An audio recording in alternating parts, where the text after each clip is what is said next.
Now, back to what we said last time. You know, a problem L, or a language L,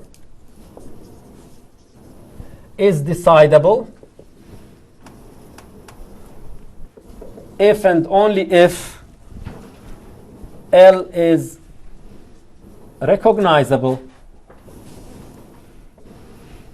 and L complement is recognizable.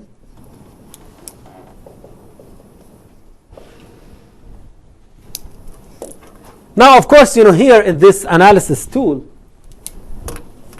if we know that the complement of M, or the language that M recognizes, is, if we know that this language is also recognizable,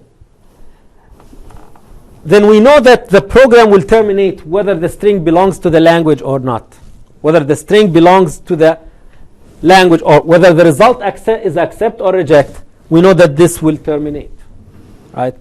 Because it's, you know, if it's accept means belongs to L. Accept means W belongs to L. Reject means W belongs to L complement. Now, last time we said that if we know that both the language and its complement are recognizable, then we can build a decider for that language. Because assume that, you know, you have M for the language and you have M bar for the complement of the language. You can run both M and M bar in parallel, and one of them is going to accept. But in fact, you know, the fact that this problem is not decidable means that the complement of this language cannot be recognizable. So if, you know, this implies that if L is not decidable,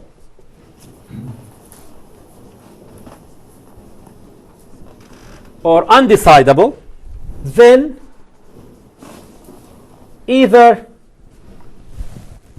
L is not recognizable or L complement is not recognizable. So if L is not decidable, then either L is not recognizable or L prime or L complement is not recognizable. And if L is not decidable and L is recognizable, what can you say about L prime?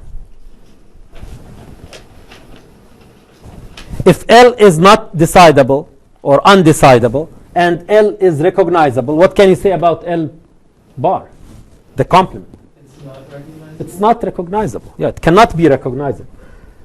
Then L prime is not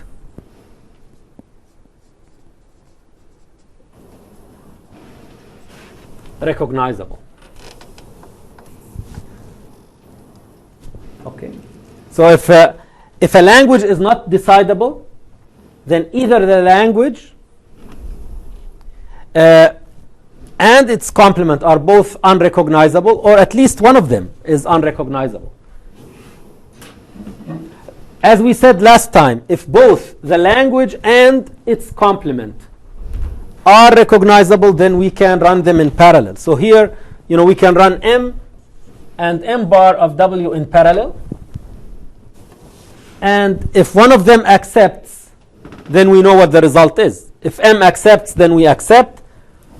If M bar, or the complement of M, accepts, then we reject. Okay. Any questions on this? Now, there is an interesting argument that Turing machines cannot recognize all languages, or that the number of languages is greater than the number of Turing machines. Okay. So and again, this is something that I will explain intuitively. So Turing machines cannot, or there are some languages that Turing machines cannot recognize, or for which there are no Turing machines that recognize, that are not recognizable by Turing machines, that are not recognizable by Turing machines. And why? Because the number of languages is much greater than the number of Turing machines. The number of languages is much greater than the number of Turing machines. Why?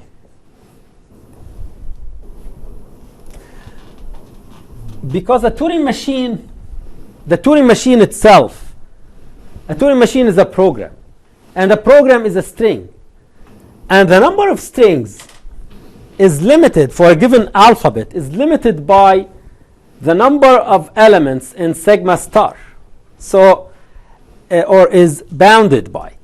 So a Turing machine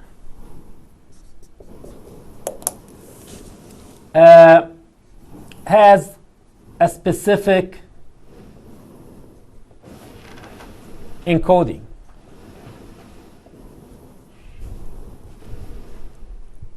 And this encoding is a string.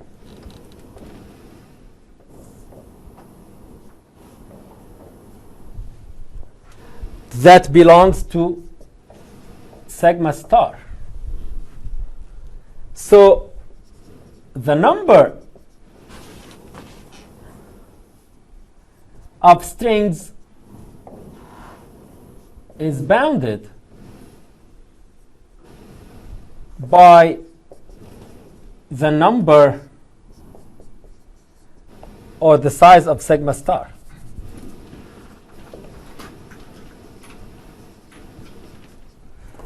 Okay, so now let's show intuitively why there are more languages than there are strings. So if we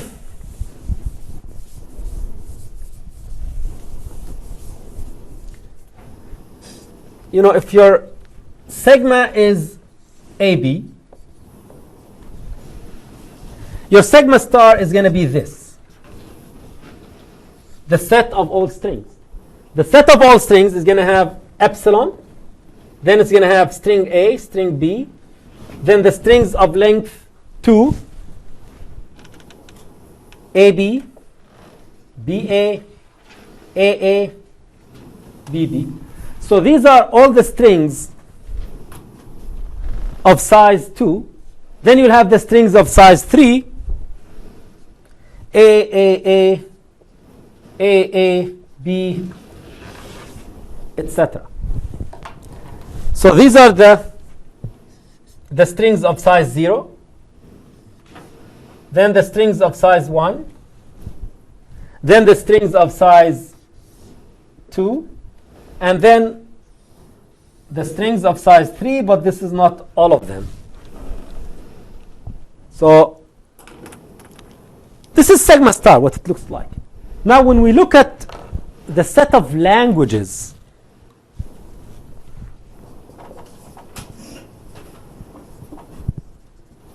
a language is what? A language is a subset of the strings in sigma star. So the set of languages, in fact, is the power set of sigma star. The set of languages is the set of all subsets of sigma star. So let's call it L all, set of all languages. So this is going to have in it the set of the strings that, well, it's going to have the empty language, then the language that has an empty string in it, one string in it.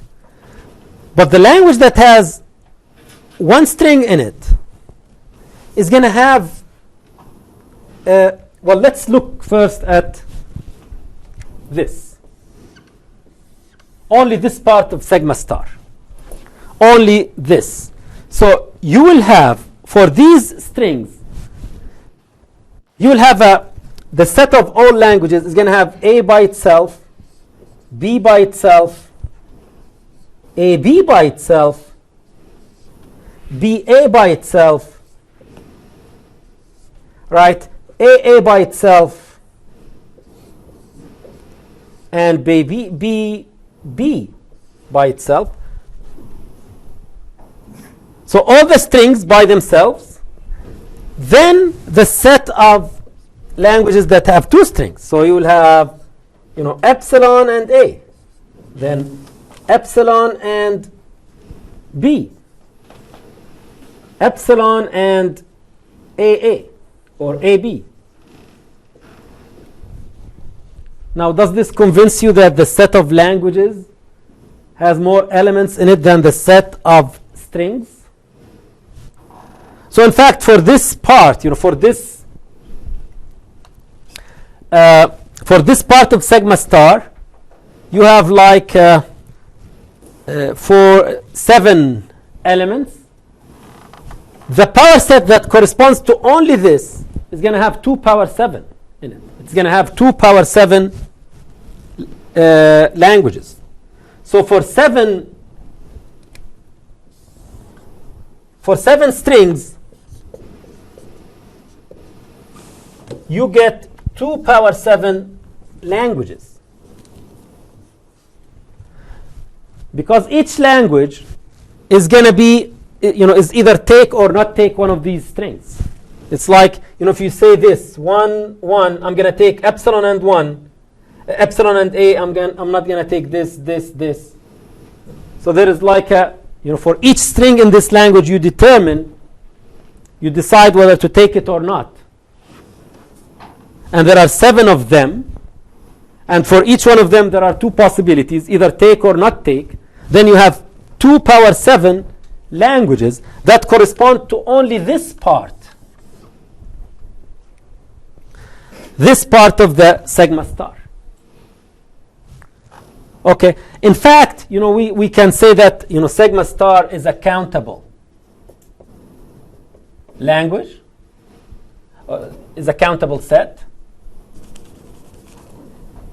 A countable set is a set that can be mapped into the set of natural numbers. So we can say that, this is number 1. This is number 1, 2, 3, 4, 5, 6, 7, etc. But such a mapping to the set of natural numbers cannot exist for the set of languages, which is the power set of the set of strings. It has a lot more elements in it. And again, we will not go through, there is a formal proof in the book that the set of languages is not countable, while the set of, it's obvious that the set of strings is countable. We can map these into natural numbers. But the set of languages is not countable. Think about it this way. If you only look at the languages that consist of a single string, this will have the same size as sigma star. only the languages that have a single string in them will have the same size as sigma star, because every string in sigma star is going to be a member of this language. But then you will have the languages that have 2 strings, and the languages that have 3 strings, the languages with 4 strings, and so forth. Okay, so what does this tell us? It tells us that the number of languages is much greater than the number of strings. And each Turing machine is just a string, because a Turing machine is a program, and a program has a specific encoding, and this specific encoding makes it a string.